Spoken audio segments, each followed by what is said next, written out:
ቅድስት ሀገራችን ትግራይ ለመውጋት ለማጥፋት ነው የመጣችው።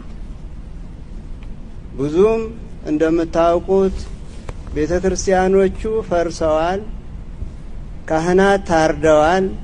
ጭካኔ በተመላው በእውነቱ እንዴት የእግዚአብሔር ቃል ወንድምህ እንደራስህ አድርገህ ውደድ ነው የሚለው።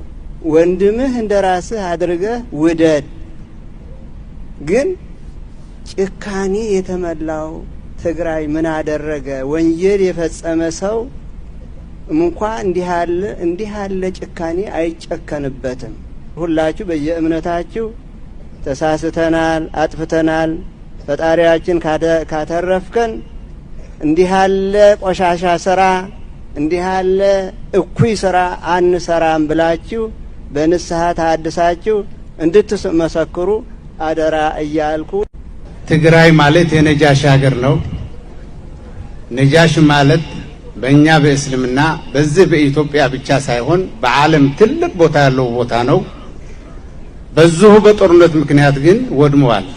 መስጂድ የሚያፈርስ ከሆነ ቤተክርስቲያን የሚያፈርስ ከሆነ ይሄ በጣም ትልቅ ነገር ነው። የሆነ ሆኖ ግን እዚህ ያላችሁ ሰዎች ቅድም እንደተባለው ተጋፋፍታችሁ መጣችሁ። እናንተ ጋር የነበሩ ሰዎች ግማሹ ሙተዋል፣ ግማሹ ደረሰበት ቦታ አይታወቅም ማለት ነው። ይኑር ይሙት አይታወቅም።